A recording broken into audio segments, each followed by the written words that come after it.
Howdy, howdy, howdy. So we have now arrived in Nashville. We're settled into our Airbnb here, and the energy is exciting and a little exhausting, but we're running on the excitement of Bitcoin Nashville. It's been a long day. We have not even started the conference yet. Inscribing Nashville is going to happen tomorrow, but I just wanted to tune in. My name is Taha Abbasi.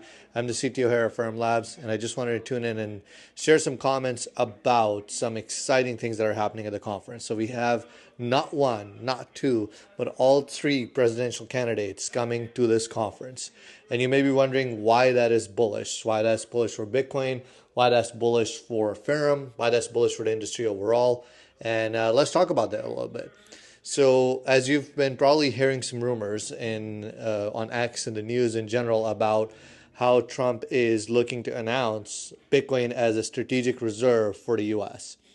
Now, this may or may not pan out. I was just having a conversation with Nashville the other day as we were exploring the history of when the dollar was actually backed by the gold and how it went off the gold standard back in 1933 nationally. And that didn't actually happen on the international accounts until about 1971, at which point sort of the oil petrodollar was established. So already sort of the reserve, the backing of the dollar has moved from gold, which is the gold back, to sort of this fiat standard internationally in the 70s, which made it sort of the oil-backed dollar because in order to buy oil across the world, countries would have to have US dollar in their foreign reserves and they could only buy oil in US dollars.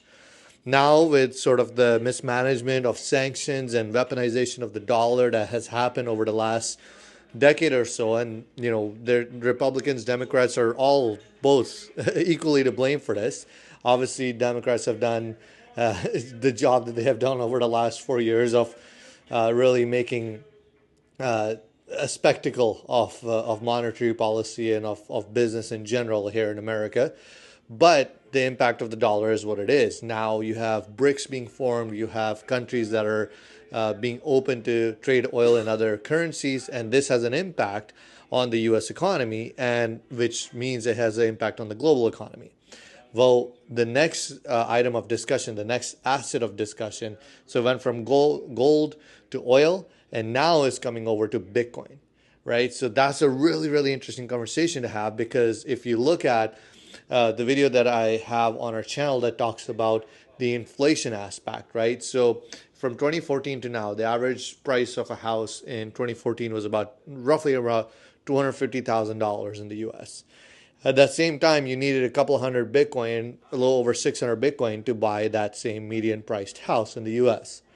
Now, because of inflation and the other price impacts, other factors that come into play, the median house price has gone up to over $400,000 now. Whereas to buy that same house now, you need only about a little over 6 Bitcoin.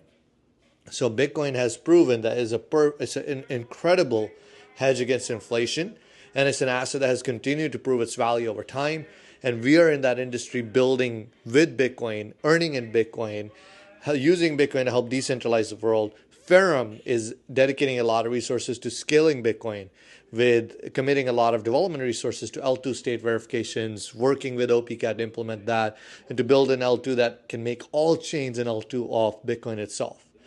But if you are someone who's new to crypto, who's wondering what is this all about, you want to stay tuned to this channel, to our socials, and we're going to be sharing a lot more content throughout the Bitcoin conference about all the things that are happening, some things related to politics, some things related to business and culture, freedom of speech, conversations in general that need to be had, that we have as a society forgotten how to have these conversations, especially ones where we may not agree on all these points, right?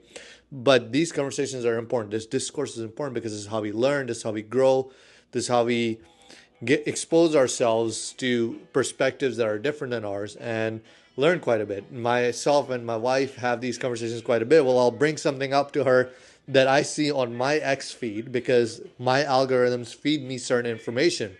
And, I'll have this conversation with her and then she'll be like, did you check that? Did you fact check that? And then I'll go look it up. And many times it's like, oh, okay, like that was just like something that somebody posted. It was a highlight. And just to get your attention. And it worked because it's being provided to me based on my algorithms. But sometimes I'll find information that is backed and then I can have that discourse. But it's important to have these conversations without getting triggered, because as a society, we have somehow lost that ability, and we feel that anytime we disagree with people, that's the end of that friendship, that's the end of that relationship. And that is not the America that I knew when I migrated here nearly 20 years ago. That is not the America that the world looked up to.